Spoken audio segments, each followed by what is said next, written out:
Shalom friends of oral happiness. Today there's once again a topic to satisfy not only the algorithm but also the voluptuaries among you who have the urge to drive to the men's only sauna club in style. Some may cry that you can't get luxury vehicles because they are expensive to maintain, but keep in mind, that's coming only from people who probably can't satisfy their wives because they wear sandals with socks. Are you young, have the wrong idea about what women want, about morals, a tight budget and a reluctance for ultrasound pictures, then today is a lucky day. If you want to support this and hear more about automotive topics paired with some autism, give it a thumbs up, subscribe and turn on the notification bell. Optionally, you can also share this with your free personalities. This keeps the channel alive in the long term like the ventilator keeps my ex-girl Sandra alive. But let's go to the first vehicle. Audi A8 D3. The third generation luxury Audi has been around since the end of 2002, and until the facelift it looked as if it had a vasectomy, and on top of that it had gone wrong. There's Bentley, or in other words VW technology underneath, and you'll notice it when you sit in it, but it's as positive as a Super 8's test. I had one and it felt like a better VW Passat, but as long as it says luxury class, you can also behave like a business administration graduate with debt, or like a high school dropout who sold his soul for a little bit of cash at the P. Diddy party. Ambient lighting in blue was already available as an option in the A8 back then. This means you get peak German engineering because this is the only reason why people are buying newer cars. If you still use 1 million perfume, you get a chance at cheap women named Becky.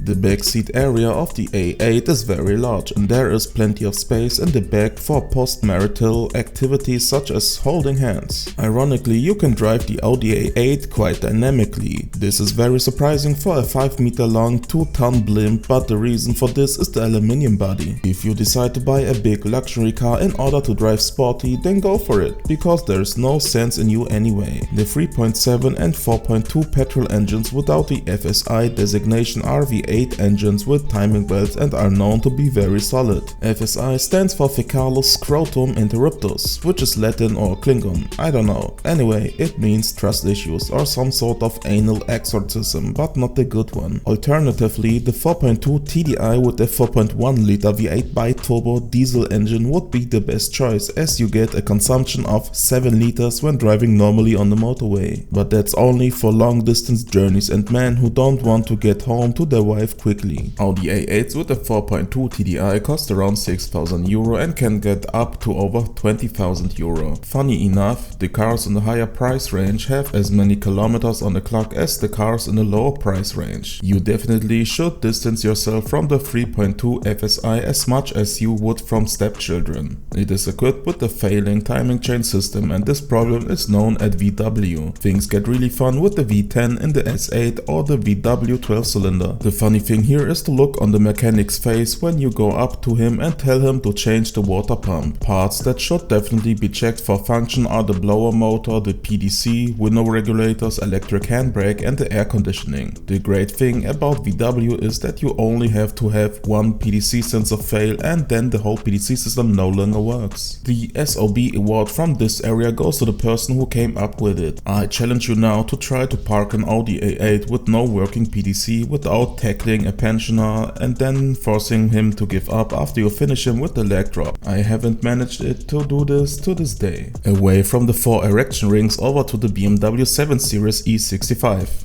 Again, the most unpopular BMW 7 Series of all time, even more unpopular than Logan Paul. BMW wanted to impress and shine here with innovations like the iDrive system. At the same time, they probably went to the restaurant and got drunk or something. At the beginning, the iDrive system could not be used without a physics degree and the master of the universe, as if they wanted their customers not to be able to use it because the navigation system has Tourette syndrome. The pre-facelift looked like the future long-term unemployed child in elementary school who looks like he is 13 or 55. Apart from that, the vehicles were also often plagued by electrical aids, therefore a facelift is the better choice. Karl Lagerfeld would still have tried to sue you during his lifetime because the quality isn't the best in the class, but who cares about the opinion of someone who wore sunglasses at night and only owned one suit? A facelifted version can be spotted by the fact that the car does not look like it has been awake for a week. Such models are available in a better condition for only a few thousands. The 750 A850i has the N62 engine, which is stable and over time becomes allergic to things like valve cover stem gasket, crankcase ventilation and valvetronic. These things should be taken into account when you buy a 7 Series. Apart from usual maintenance, BMW owners tend to forget. At BMW there are only two types of owners. There are those who drive long distances for several 100,000 kilometers with their 7 Series without much problems, and others who have to have a service every 5 kilometers because the car has leprosy. The typical "look how unique I am because my father never loved me" owner is quite easy to recognize. These includes the people who stick M logos everywhere and spoil the front grille with the M colors so that their car says "I may be fat, but I can do other things as well."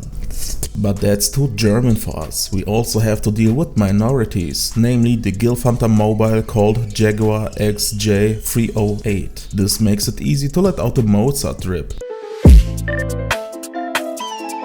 This is the luxury sedan from Great Britain, which was built between the end of 97 and 2003. Back in the day, Jaguar had the talent for making their vehicles look like the owners were still wearing Renaissance shirts. The Jaguar XJ was therefore never able to really establish itself in the world apart from Great Britain's, because it was too niche. It was niche because it was originally very expensive and only intended for red-skinned nobles with bad teeth and smelly feet. People with money may be the biggest anti-socials, but they have money and so it's okay. Over time, buying a Jaguar became cheaper, especially since Indians took over the business as a form of revenge. The Jaguar XJ 308 actually looks exactly like its predecessor and successor. The biggest difference is noticeable in the interior, and that there were only 8-cylinder engines. One thing the British can be proud of alongside their not so immortal Queen anymore. It might look like the perfect youngtimer, but it has rust problems like almost all cars from the 90s. So if you are looking for someone to blame here, let's call a spade a spade.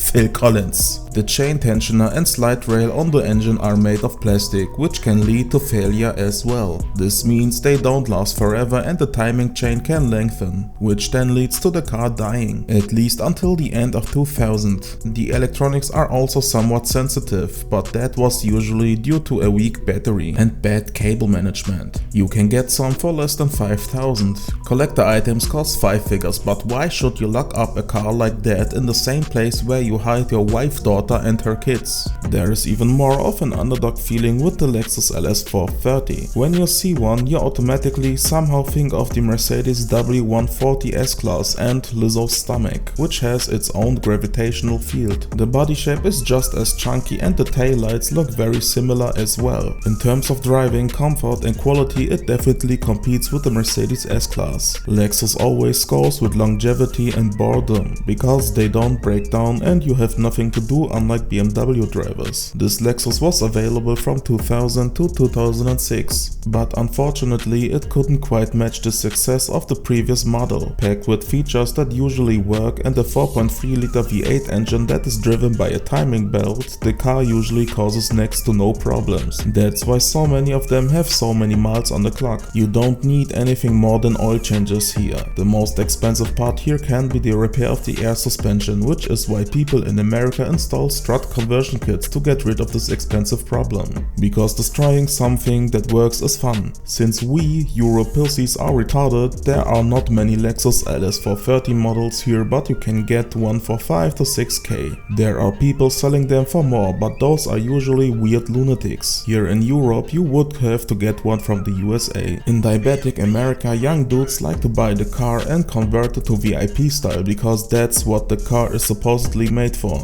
It's super solid, relatively cheap to maintain and probably resembles some fat mother. All points that speak for it. Since the Lexus LS430 looks like the Pontiac Aztek from the front, which is obviously ugly and reminds me of an insect, it makes you look like you spend your free time strangling prostitutes, which has earned you the nickname Fat as Strangling Fred. So it's an alternative for those who always go to swinger clubs with their family. Speaking of which, let's go to the VW Faton. Volkswagen Volkswagen's failed attempt to gain a foothold in the luxury class. The Faton shares the platform with the aforementioned Audi A8 D3 and the Bentley Continental. Other than the Bentley, the Faton was built in Germany, to be precise in Dresden. As we all learned from history, quality comes from the East. In the early days of the Faton, the quality was on the same level as the dialect from there. The first years of this model are known to be very glitchy. The Faton had 4 facelifts and are called GP 1 to 4. GP does not stand for group penetration, it stands for große Produktpflege. The GP3 from 2010 on would be the best choice. There it got the updated looks thanks to the LED lights. This is the reason why they are a little bit more expensive, but for around 10k you get a very good model, at least in Europe. Previous models had the 5-liter V10 twin turbocharged diesel and they are very cheap but very expensive to maintain. Since the car weighs as much as Sandra, so around 2.3 tons, the 3.2 TDI is the best engine choice. So you only have to worry about a dirty DPF and injectors. If the owner is retarded enough to do an oil change every 30,000 kilometers, you can expect issues with the timing chain system as well. If you want to show the world that you are not a low earning scum, you go for the 4.2 liter naturally aspirated V8, which also took place in the Audi A8 D3. This is the good and reliable one because it doesn't have the FSI designation and instead of a timing chain it has a timing belt. This engine is great because you can install a LPG gas system, which makes you ride basically for free because it runs on farts now. The Faton was so good and so popular that VW stopped producing it any longer because no one in his right mind would buy an expensive luxury limousine with a Volkswagen badge. But let's be honest, it is not our responsibility to think so rationally, especially not if you are money grubbing and think that others will judge you based on what you have, which is anal herpes and complexities due to false role models. So the Mercedes S-Class W221 is perfect for this. Not just because it looks cool and is relatively cheap, no, because it also has extremely good tuning potential and it generally looks cooler when you flex with Viagra on wheels on social media in a Benz. With little effort you can make a standard S-Class look like it's worth more, and I don't have to tell you what that means in this society today.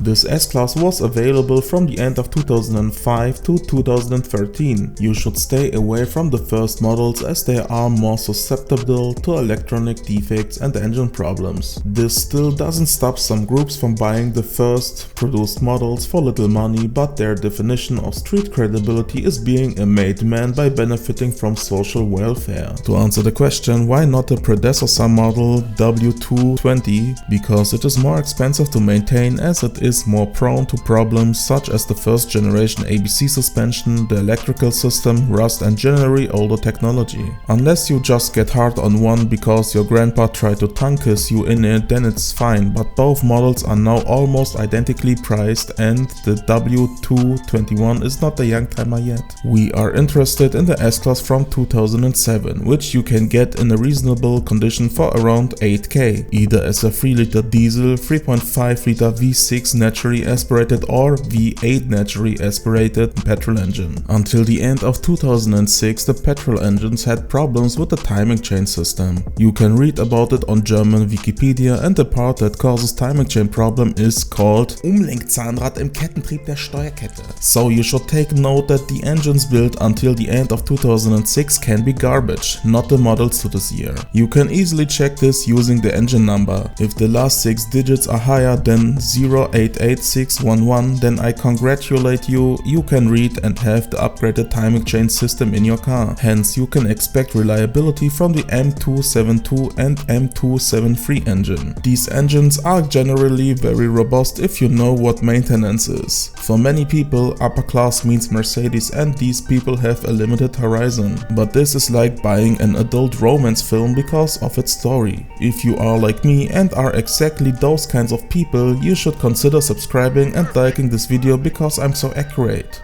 Goodbye.